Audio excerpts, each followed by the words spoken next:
Chapter 1, Zero Hour. Most journeys begin less abruptly than they end, and to fix the true beginning of this one in either time or space is a task of which I do not care to undertake. I find it easier to open my account of it all at the moment which I first realize, with a small shock of pleasure and surprise, that it has actually begun. Oh, hello there.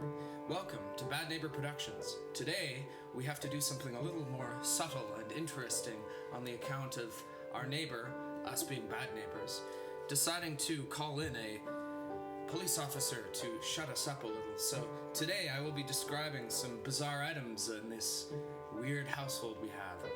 We're gonna go over a few bizarre things. So I started off with a little quote from this dear book of mine, News from Tartary by Peter Fleming.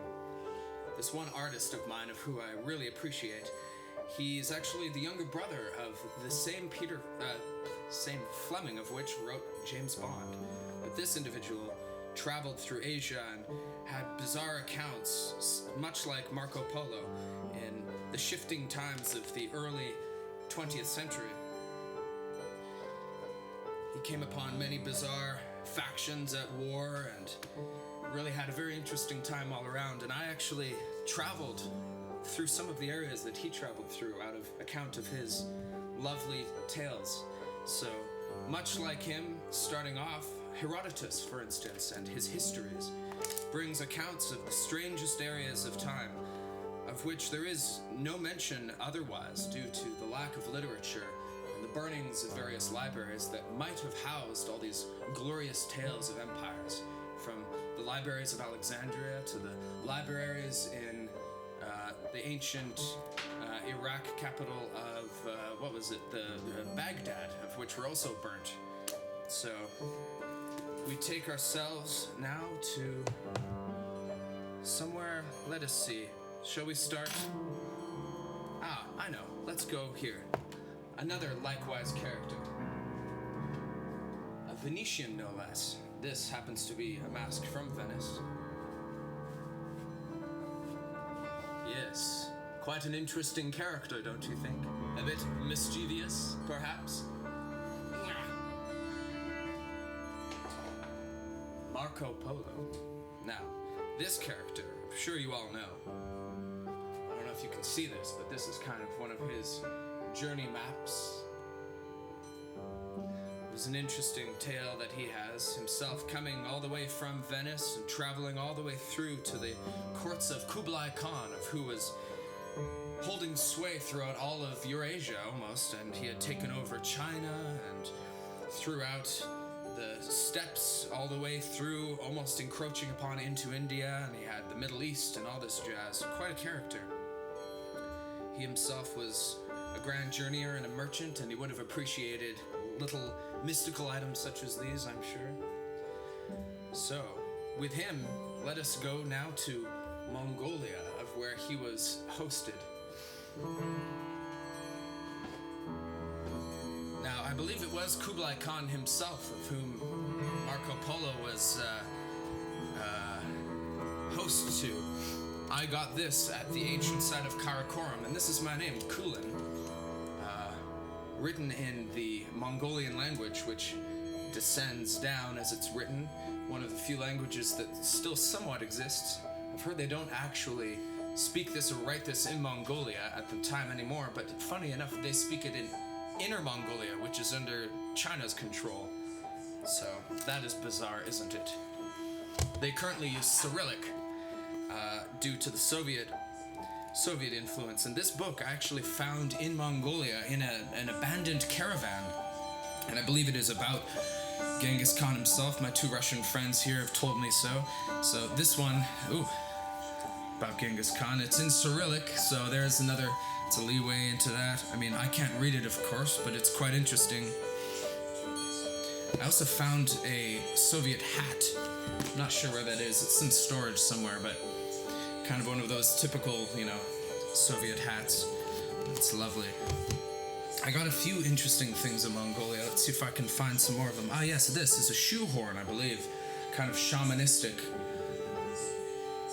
Mongolia is one of those countries that has Buddhism as their main religion at the moment, but they had originally Tengriism, which is that animistic religion, which is so lovely.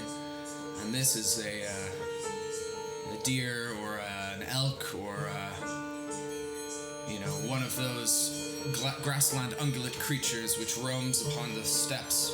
So this would be for taking off your shoes. Speaking of shoes in Mongolia, these fine Mongolian boots, I'm not entirely sure what they're originally called. I've got this lovely design. They're far too big for me. I actually bought them online as a fool. I should have bought them when I was in Mongolia. They're so lovely, aren't they? Kind of thing you wear with a date and then you don't go on a second date. Let me see here. What can I just get? Oh, yes, excellent. Okay, so I was in the Steplands. And I came upon a skeleton of a horse. And of course, being me, I took the skull to our main encampment and I took out the teeth with this knife. Now I have a bunch of horse teeth. And these nomadic men on their motorcycles came by. I say they're nomadic because they travel with their cattle still. And they were chasing after their cattle. And they saw me doing so, and they kind of were taken aback and laughed, but also were like, cool. So I don't think it was inappropriate, but maybe it was. I didn't find this knife there, but I actually found this off of Vancouver in the island of Gambier. It's a fishing knife. And I crafted this afterwards out of some leather that was stationed at the cabin of which I was staying at. Let's see. So, on that same journey in Mongolia, I traveled to a few places. Next, I was in China.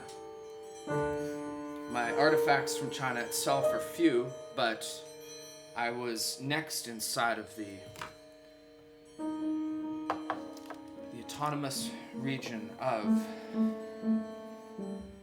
Tibet. And there, I came upon many beautiful treasures, including this shirt of which I'm wearing. This lovely lady in Lhasa crafted this at this beautiful store with her daughter. They were all just stationed there, and I noticed it up at the top, and I said, ooh, I want that one. And she said, oh, that is my best item. It was the most expensive thing there. 600, I forget the name of the currency of China. Yuan? Yeah. Ching. Yeah. So, that was an interesting purchase. I also got this beautiful belt in Lhasa. We have lions in what appears to be some woodland area. Again, the form of grassland ungulates, some kind of a deer or an elk. Dragon. Ooh, yes. Snow dragons, I imagine. And I'm not entirely sure what this is. I believe it is some kind of a bird eating a snake, which is very symbolic in nature. Usually shows the divine circle of life and like demonic forces and positive forces going at it. Garuda and Naga, for instance. Garuda and Naga. And then lions again. It's these dangling, there's fish as well. I imagine this is all made out of tin, which would be very abundant in the mountains of stretching all the way through from the Himalayas and the Pamirs and the all those mountains there. Also some other lovely items. I used to have long hair, so I bought this hoping that I think this is some kind of possibly a Hindi symbol or Sanskrit. It doesn't appear to be Tibetan, but you know, it's one of those bloop things. It's kind of cool. But here's this jar of goodies. What else do we have here? Another hairpin thing that I got in Lhasa. Some hairbands. Speaking of tin, though, one of the ancient factions and how they were able to produce and become part of the silk trade route was in the Afghanistan area. Tin was a major component of bronze, and bronze is actually the initiation of kind of a worldwide trade culture, as bronze was needed to be tin was needed to be added to copper in order to create bronze, which was a more strong metal. So these bangles and brooches are all from Afghanistan. I haven't been there yet, but it's on my travel journey plans. Of course, it's a very unstable area, but that's okay. I'm sure there's a way to travel there. Here's another beautiful piece.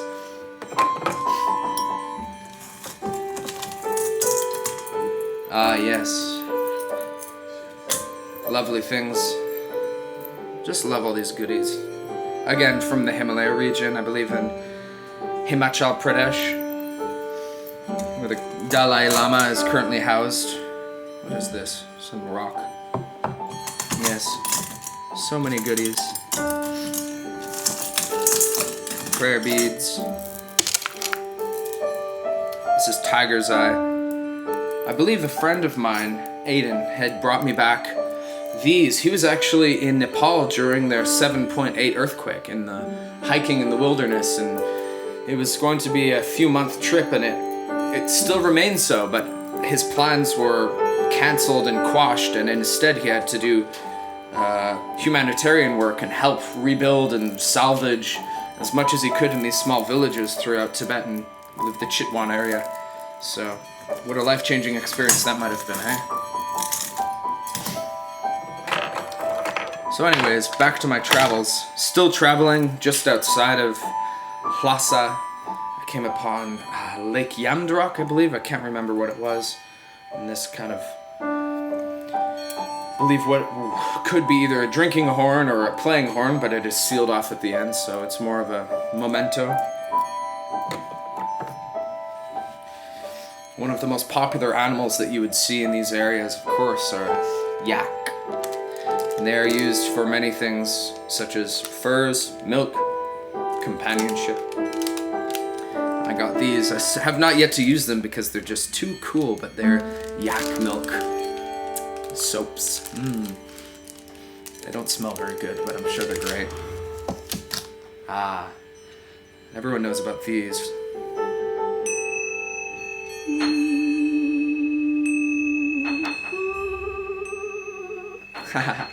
Tibetan singing bells, aren't they lovely?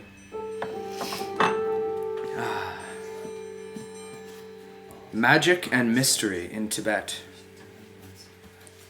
I can't remember where I got this book, but one of these bookstores here in Vancouver, I believe. It's very interesting. What page should I turn to?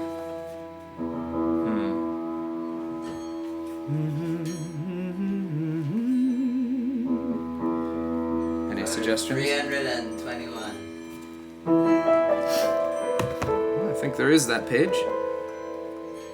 Oh, 320 was the last. Oh, damn. That's hilarious. So go to 231. Okay. 221? 31. Okay.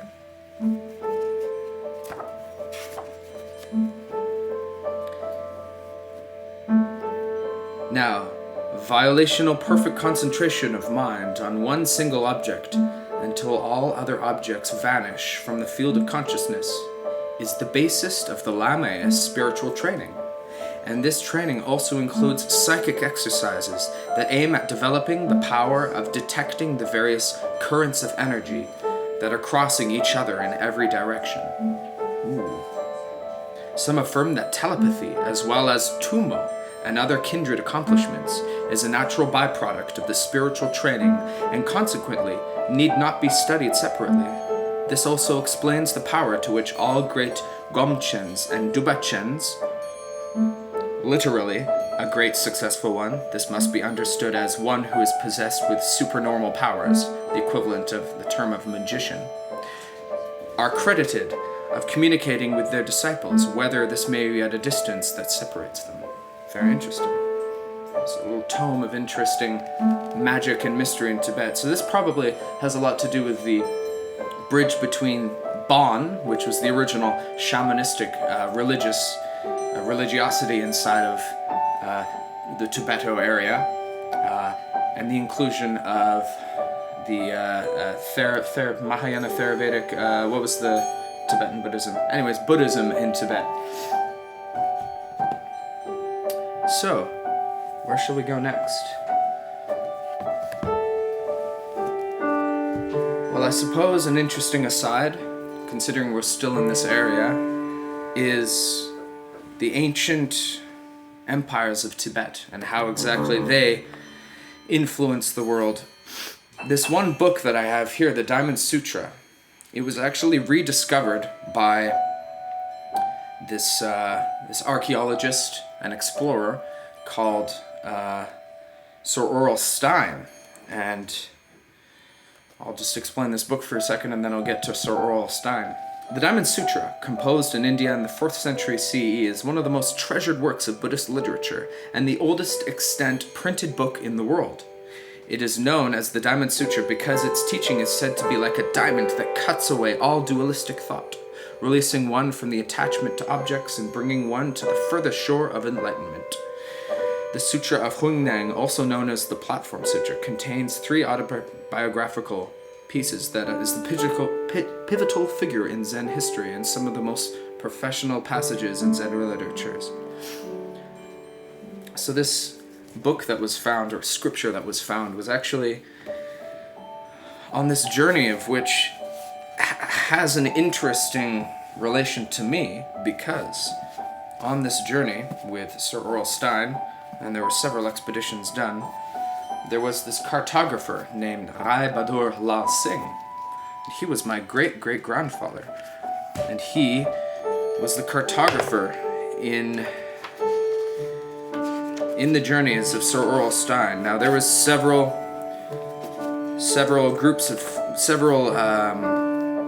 expeditions put forward by Aurel Stein, and this one in particular was done in 1908 or something like that.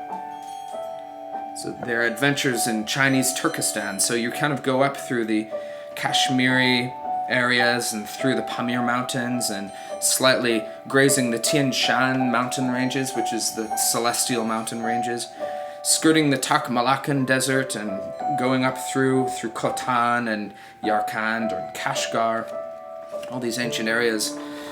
And in those formidable deserts, there was an ancient civilization in which these caves were found. All these caves produced beautiful ancient silks and scriptures and even ancient things like Greek coins and influences of fabrics that, you wouldn't normally have thought would be there. It was a perfect time capsule for many things. It's very lovely. I think I can find you a photo here of my great-great-grandfather at some point. That's okay, another time.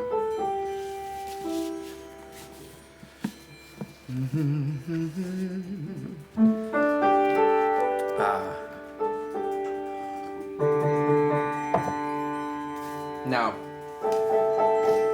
the ancient Silk Route, of course, is the bridge between Asia and Europe, the Middle East, Africa even, as all these areas all coalesced into this one ancient trade route. And you'd have caravans, and the caravanserais. And this is a very interesting woven picture of such a group of expeditions. You can see these men with some of their instruments and their camelback caravan traveling. I'd like to think that something like Marco Polo and my great-grandfather and thousands and thousands of other people who would have traveled these beautiful, interesting adventures would have had such a similar setup as this. Setting up in the evening with their oud and whatever other instruments these are, discussing ancient tales.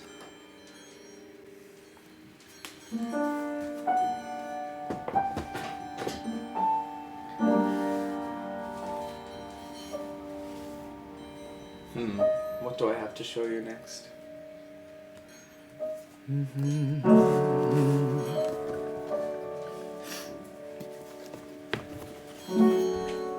Travels in Asia Minor.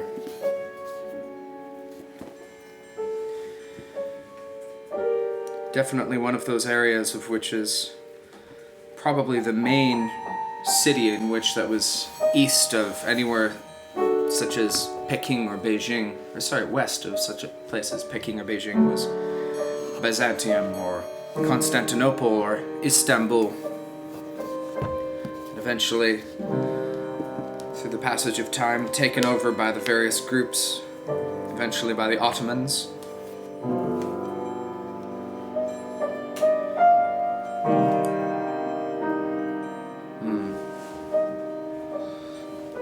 Islamic thought has always been something that is very interesting indeed.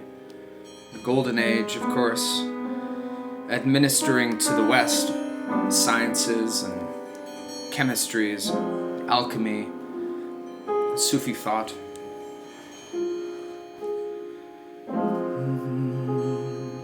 Great poets, mathematicians.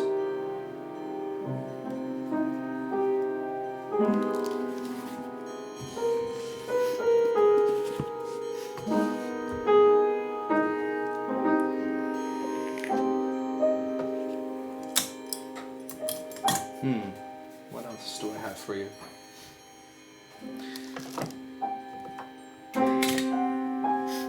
Let us take you on one of my other adventures now. To Africa.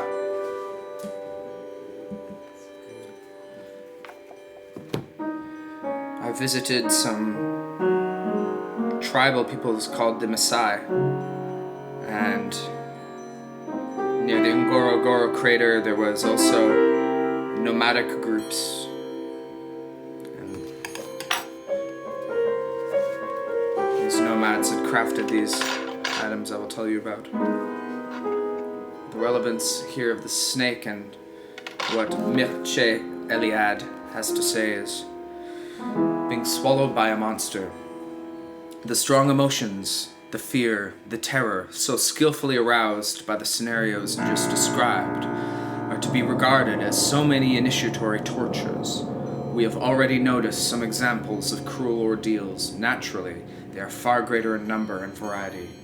In southeastern Africa, the tutors beat their novices mercilessly, and the novices must show no signs of pain. Excuses of this kind sometimes result in the death of the boy. In such cases, the mother is not informed until after the period of segregation in the bush, and she is told then that her son was killed by the spirit, or that swallowed by a monster in which the other novices he did not succeed in escaping from its belly. The journey of the belly and the beast, in the beast, is a hero's tale, generally interestingly mixed throughout many, many cultures, and that the hero's journey includes a kind of massive ordeal, and whether this is the defeat of the ego in the face of a natural or a supernatural phenomenon is the question of what culture and what journey you are on. But I find it interesting, the iconography of snakes as well throughout history and throughout time and throughout geological location. This snake was wrought from some minor metal artifact and it was reforged. I simply have it underneath my mushroom altar at the moment. Well, not at the moment, but that's where it lives normally. It's beautiful. This is a very intense arrowhead. Though, when I was with the nomadic peoples, I can't remember what their name is, but they're bush hunter-gatherers still. We went hunting for breakfast, and as we met up with them, we kind of started walking, and we came into this area that was full of skins and skulls and, the small huts and tents, and they had started it all off with the men kind of coalescing in this one area, and they smoked some bushweed And the women were making beaded jewels and whatnot, and beads. And they stayed as we all journeyed off into the bush, kind of following behind them. They had their bows.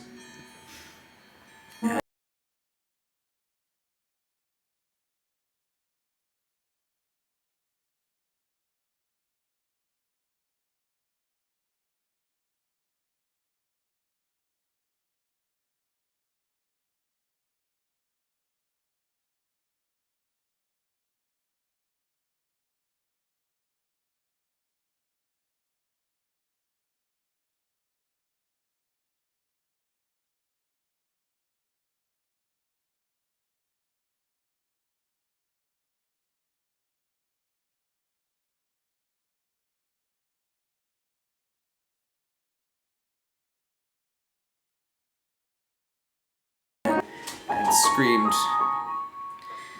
My youngest cousin, Lexi, she actually ended up eating it first while witnessing such a thing, and she was probably only around 8 years old, so that was good on her.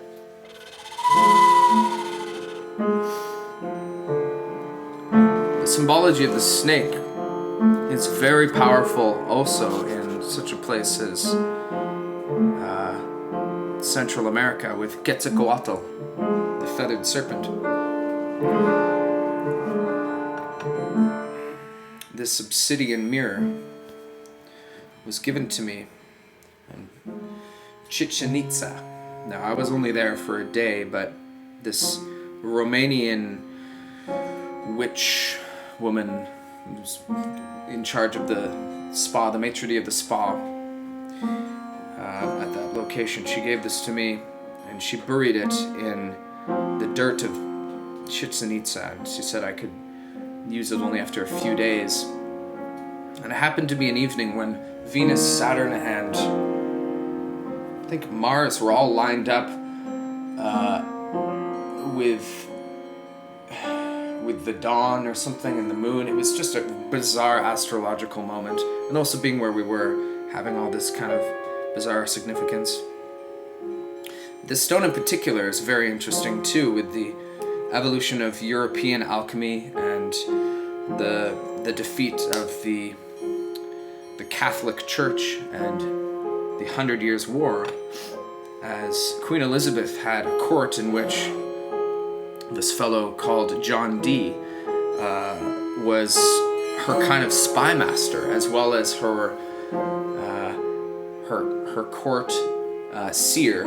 And him and this other guy, they actually ended up being able to infiltrate the many courts of Europe and give back vital information because he was a traveling mystic.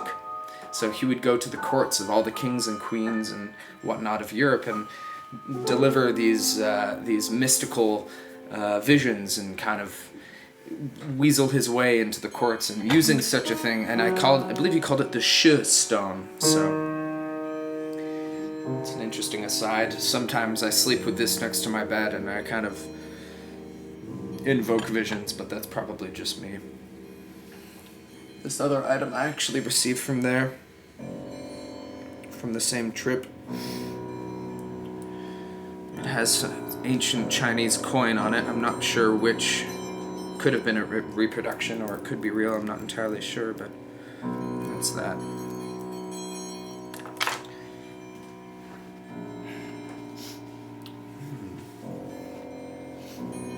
Now, mysticism is one of my favorite topics, certainly, in general.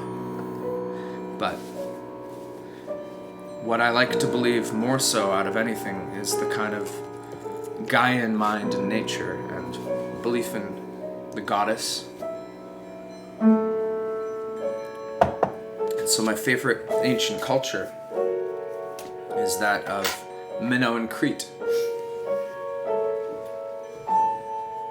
They were a Dionysian cult, which precedes that of any of the typically thought Doric and Mycenaean Greek cultures. But Dionysius himself, coming from many other names, was kind of a cult that had great follow. It was a great follower of the fertility goddess and the spring and ecstasy and having like mystical visions and, you know, external substances in which you would use in order to gain visions and be free. And it was, of course, this kind of thing was eventually thought to be anti-patriarchal, and it was smashed out, and you get people like Medusa who are reduced to a hideous evil person, and they, you know, solidify her in the mythology of the world as someone who's a terrifying demon. But really, all these ancient goddesses and creatures were celebrated for their vitality of youth and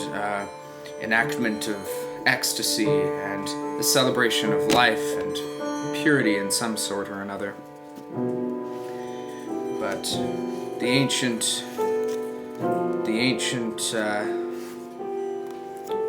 civilization of Minoan Crete is definitely somewhere that I wish to travel to as well. I mean, if I could travel back in time, certainly that's where I'd be hanging out.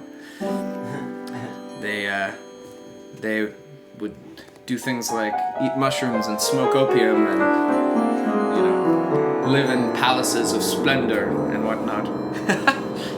It sounds quite lovely to me. Something I'm against, of course, is the killing of animals for the making of things like hats, but this is bought from a Kazakh farmer, of whom was simply protecting his land. Because you have to do that in those areas. There's still wolves about killing your crop, or I mean your living crop. Your living crop, exactly.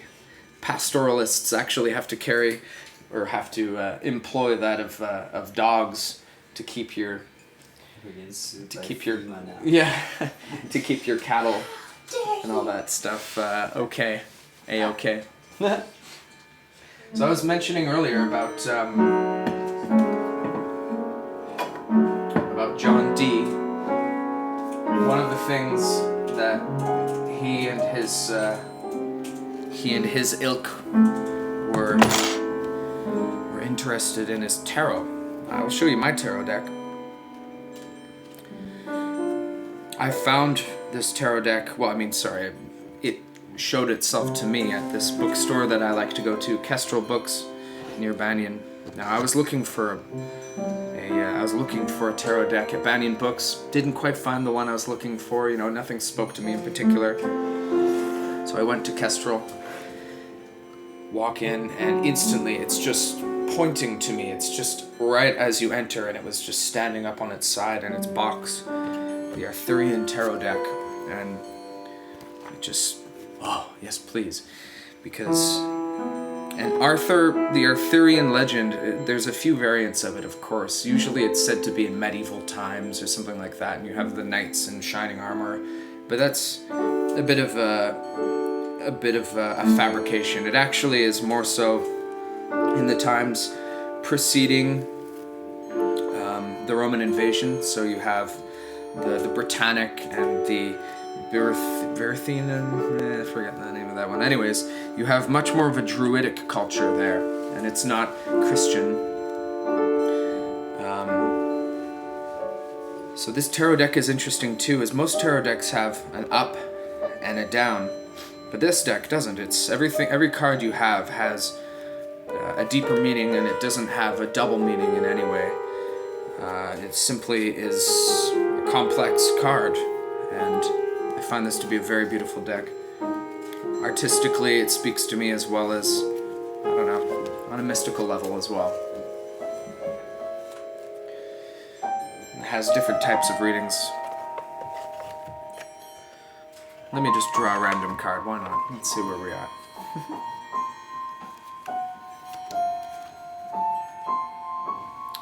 Stone 5. Solitary stone. Alone, but still standing. It's in a gloomy area. I don't know my cards as well as I would like to know them. Let me read it for you. In a barren country, standing stone is seen through a blizzard. There were times on here's the background. There were times on the quest when the very elements seemed to oppose the seekers. They traveled through lands that were often barren and desolate, by roads long forgotten, where habitations were few and far between. Here is the meaning behind this card. Maybe this has something to do with me or this current show here, but adversity, insecurity, strain, barren prospects, loneliness, disintuition, loss of home or means, or a need for a firm instinctive grounding before undertaking a project. Oh dear. Maybe this has something to do with you. I don't know. No. It's most likely me. Don't take that to heart.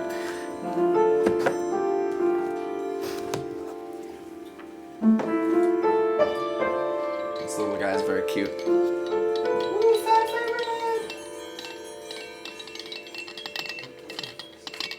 So, this is a little Amanita muscaria, you know, a toadstool mushroom, or... Make it jingle one more time.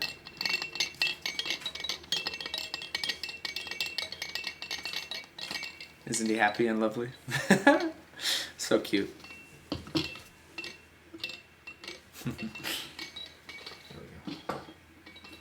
It's like a metronome, but it doesn't keep the tempo. It's my kind of metronome. Yeah.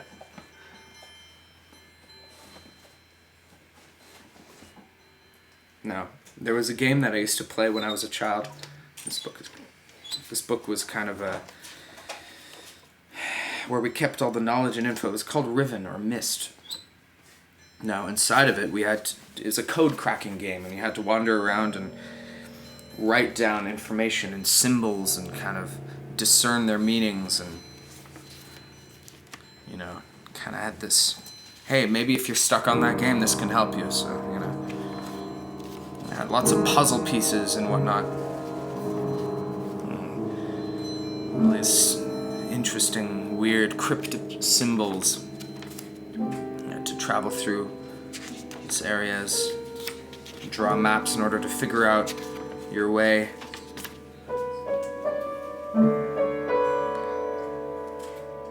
It's a circle of red. And then I eventually took it over and just started doing my own ramblings inside of it.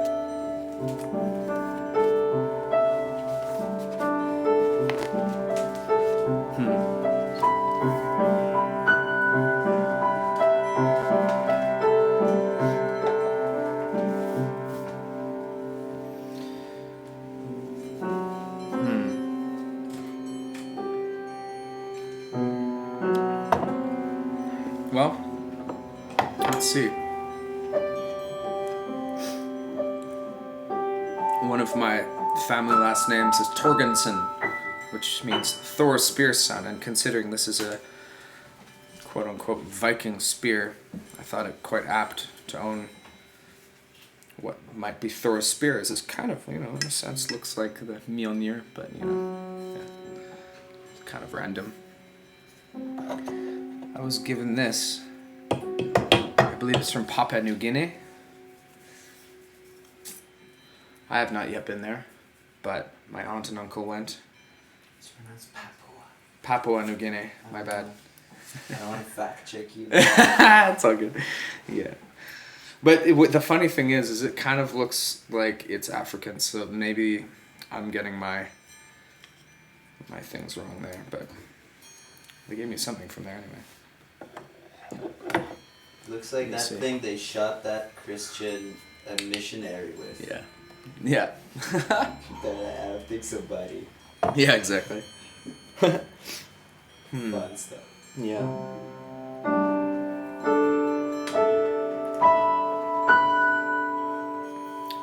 I used to study using a rapier.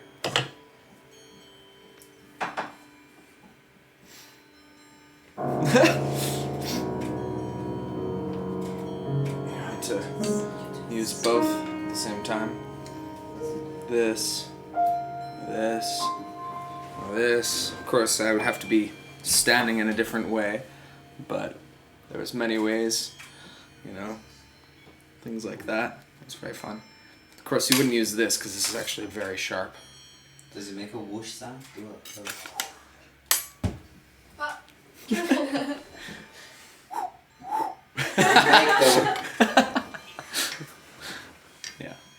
it probably won't. Yeah.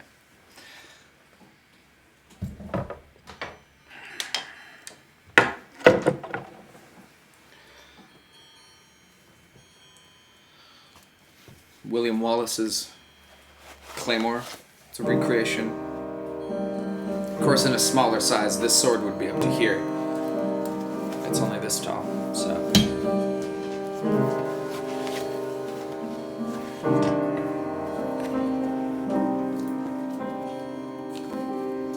Lots of the time, the sword was even used on this end in order to knock people out. You know? But yeah, it kind of reminds me of the Zweihandler from Zweihand. I don't know how to say it, but the German version of the two-handed sword.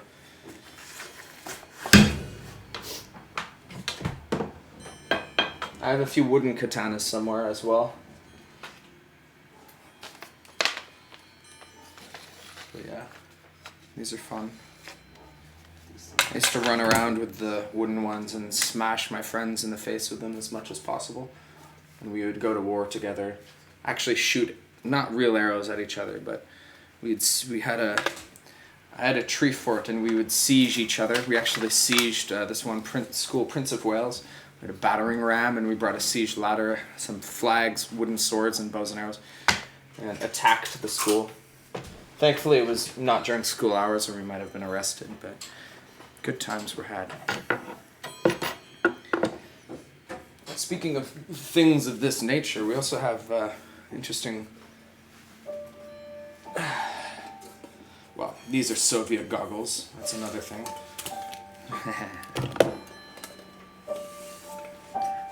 Very interesting. I can tell you a lot about it if you want to know, but it's a gladiatorial helmet. It kind of reminds me of the Gladiator. I think it's redesigned from that purpose. Very uncomfortable, but would actually work. If you were to wear this, it would stop a sword, that's for sure.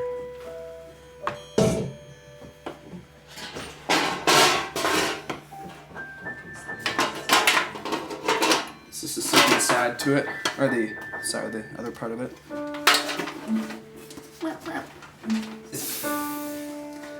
I actually wore this to a movie theater for season 2 of Game of Thrones, and watched the first season in this, and watched the first episode of Game of Thrones. Yeah, first episode of the second season of Game of Thrones. It was extremely uncomfortable. I highly recommend you don't do things like that.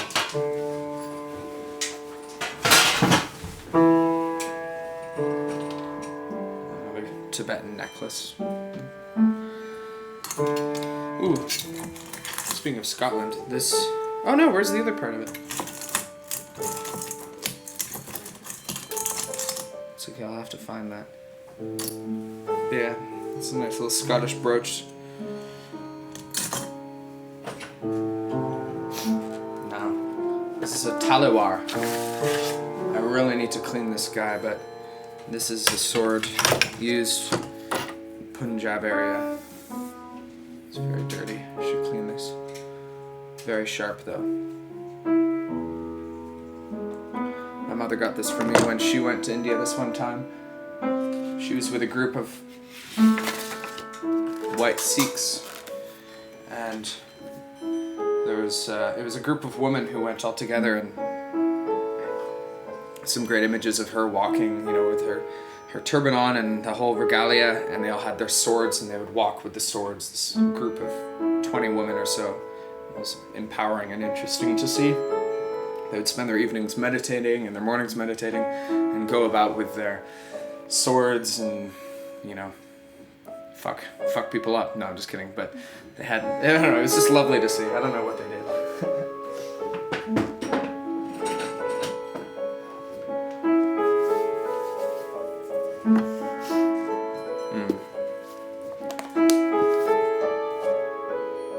I thought it said Hans Zimmer. Heinrich Zimmer. Myths, Symbols of the Indian Art Civilization. This book is lovely. The cosmic delight of Shiva, the fundamental form and the playful manifestations. The noun Brahman is neuter, The Absolute is beyond differentiating the qualifications of sex, beyond all limiting and individualizing characteristics whatsoever. It is all-containing, transcendent source of every possible virtue and form. Out of Brahman, the absolute process of the energies of nature, to produce our world of individual forms, the swarming world of our empirical experience, which is characterized by limitations, polarities, antagonisms, and cooperation, in compliance with the propensities of man's imagination and emotion. The Absolute, for purposes of worship, is commonly personified. It is represented in the mind as a supreme and anthropomorphic divinity. The Lord, an all-pervading ruler of life, possesses this world. This Lord, he is brings what to pass the Maya miracle of evolution, maintenance, and dissolution. Very interesting.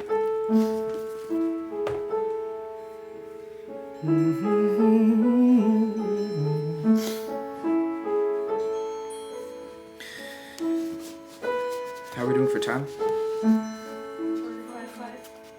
Cool.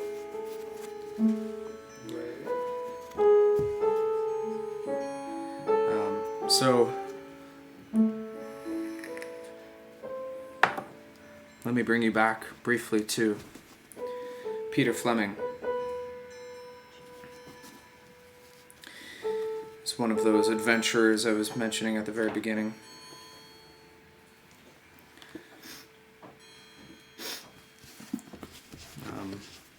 Sure, I'll save that for later. What should I talk about now?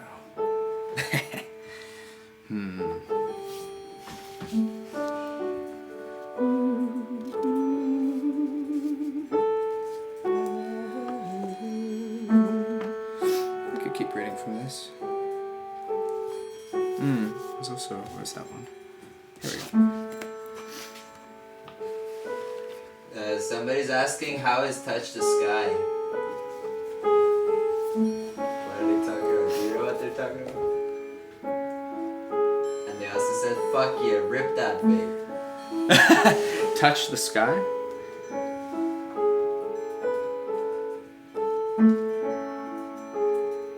Let me ask what they mean.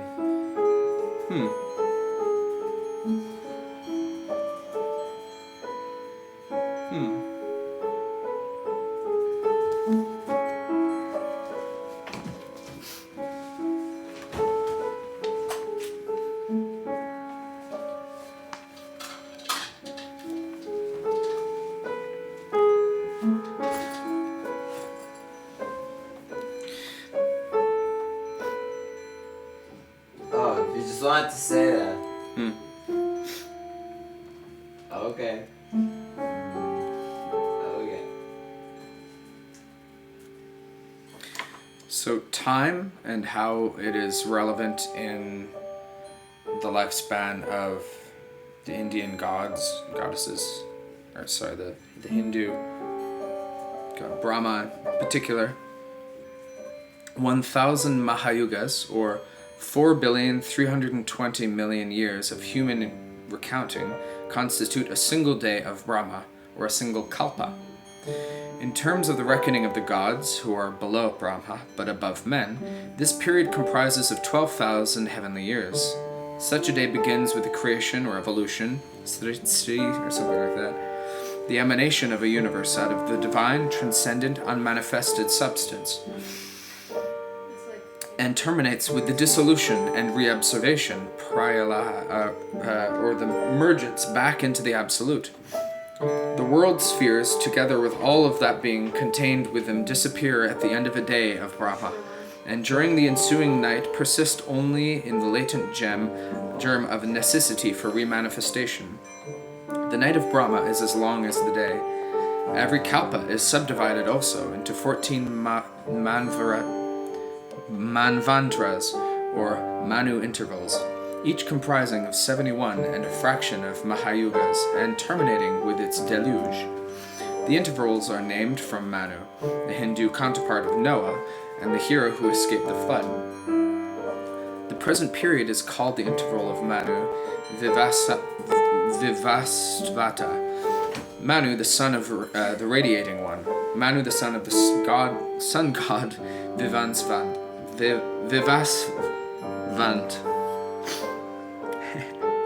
This is the seventh Manavantara of the present day of Brahma, 7 more being due to pass before the day comes to its close, and this present day is termed Varyashka Kalpa, the Kalpa of the boar. It is during this day that Vishnu becomes incarnated in the figure of a boar. It is during this day of the 51st year of a lifetime of our Brahma.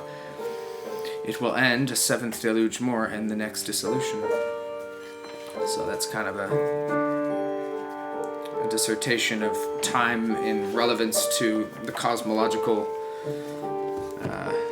concept of Brahma. Cool, and we got a fan from Sri Lanka saying this is great. It's 8 a.m. there. Oh, nice. Shout out to the Hello from person from Sri Lanka. Should I keep going on the Hindu cosmology front then?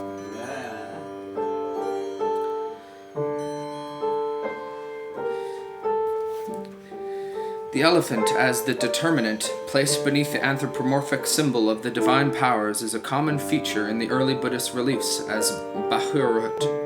Most of the divinities are not labeled and cannot be identified. Others bear the names of certain yakshas and yakshinis, male and female earth genii, patrons of fertility and wealth.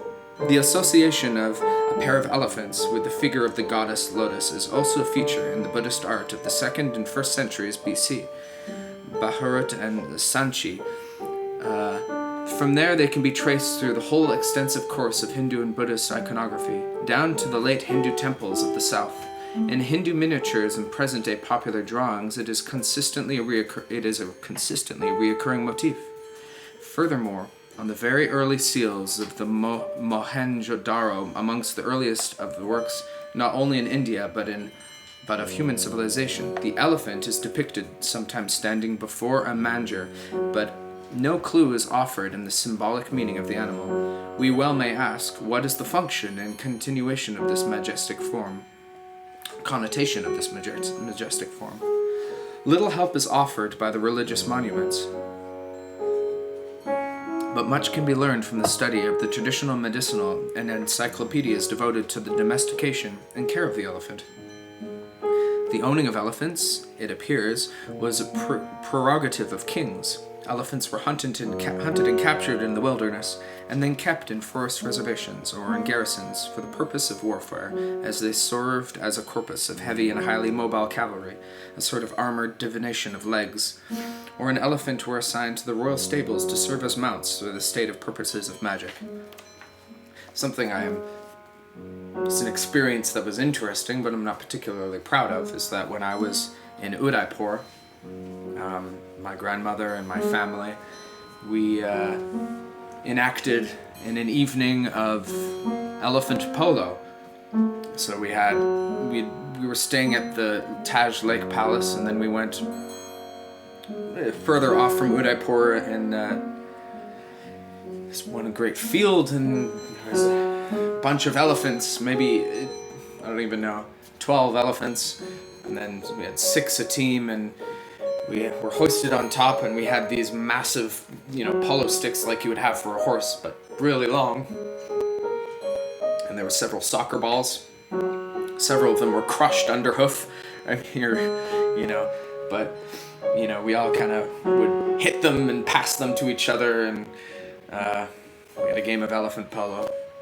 But it's poor elephants, they just want to hang out and exist. So my favorite part of that whole thing was feeding them a banana, because they just really want to chill and eat, Elephants are the caryatids of the universe. As such, they are very properly appear in the rock-cut Shiva temple at Ellora, the temple of the Lord on Mount Kailasa. There is one of the great classic monuments of Hindu religious architecture. It dates to the 8th century AD.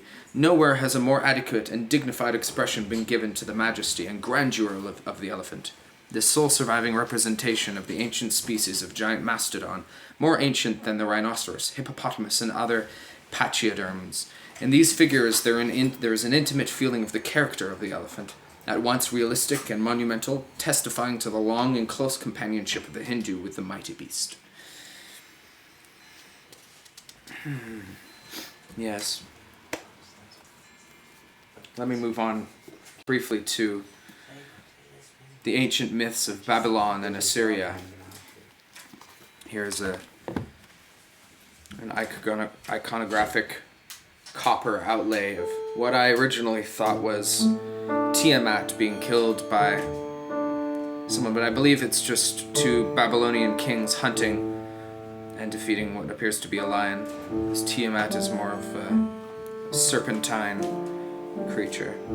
But maybe you know more about it and you can comment, I'm not sure.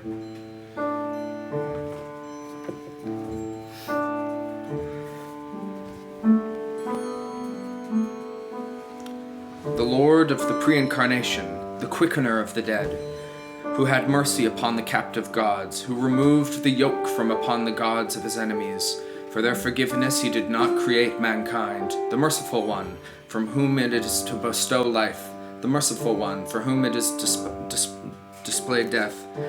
May his deeds endure, and may they never be forgotten, and the mouth of all mankind whom his hands may be made. This is the King's translation, apparently.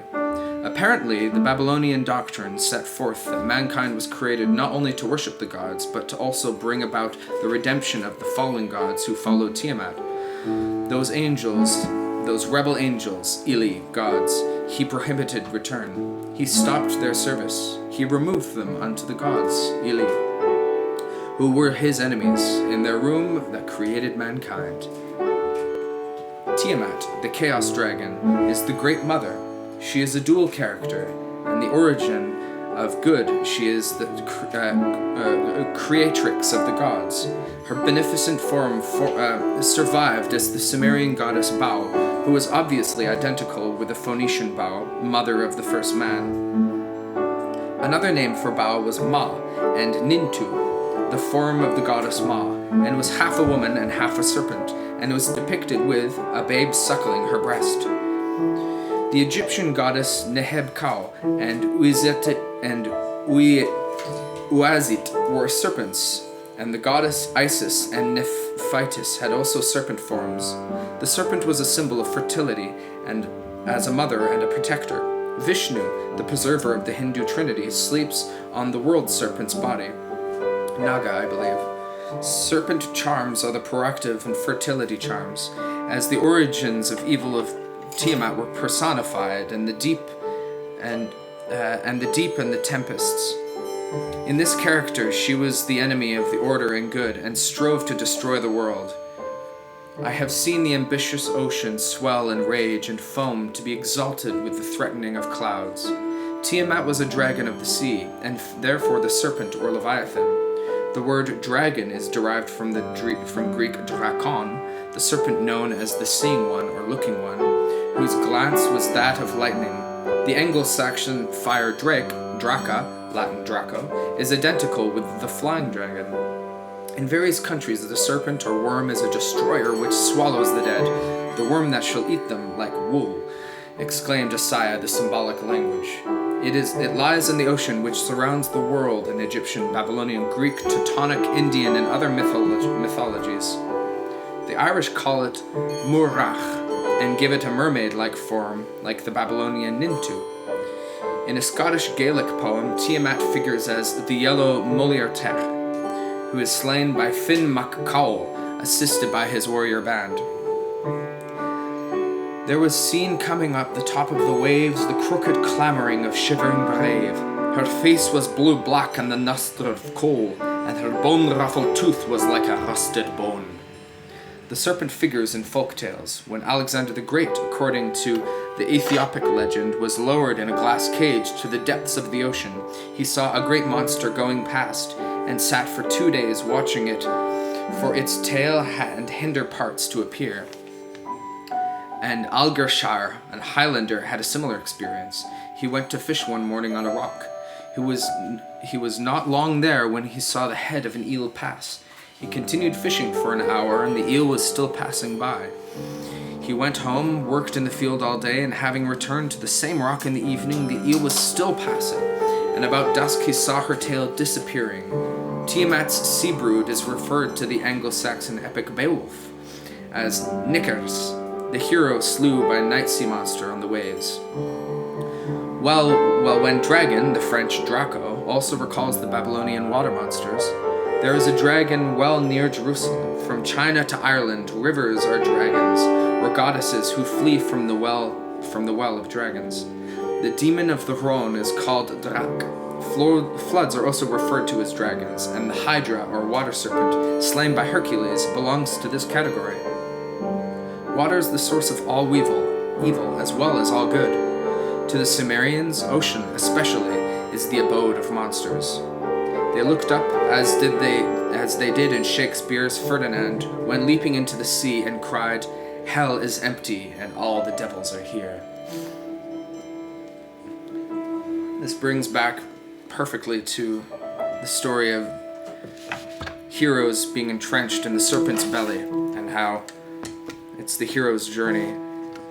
Mr. Torque says you're hot. Thank you. He says thank you. You heard it. Mircea Eliade talks well about the hero's journey, as well as... Oh, what's his name? I forget. Anyways, the hero's journey. No, let's not talk about circumcision. Yeah. Yeah? Well, let me close this off then and say thank you, and we will do this again, and I will bring different books, and next time I'm thinking I'll do a dissertation of various fabrics of which I own, and different books, and maybe give a more in-depth story. If you have things that you want me to talk about next time, we can start up some kind of a conversation on our page. You should like our Facebook page or our Instagram feed if you want to talk more to me or us. If you have any ideas for how to go about interesting dissertations on mysticism or something like that, I'll certainly do this again. I have books varying on many areas. If you're curious about something, I'd love to share my thoughts as well as read out some beautiful authors. So thank you so much for coming, and we'll certainly do this again. Oh yeah, and we have a jam tomorrow. We will always have jams on Friday nights. So tune in with us, Pacific time, 7 o'clock.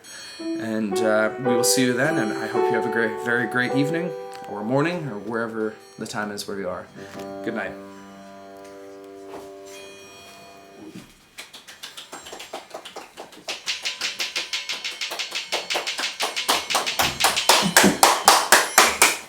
Guys!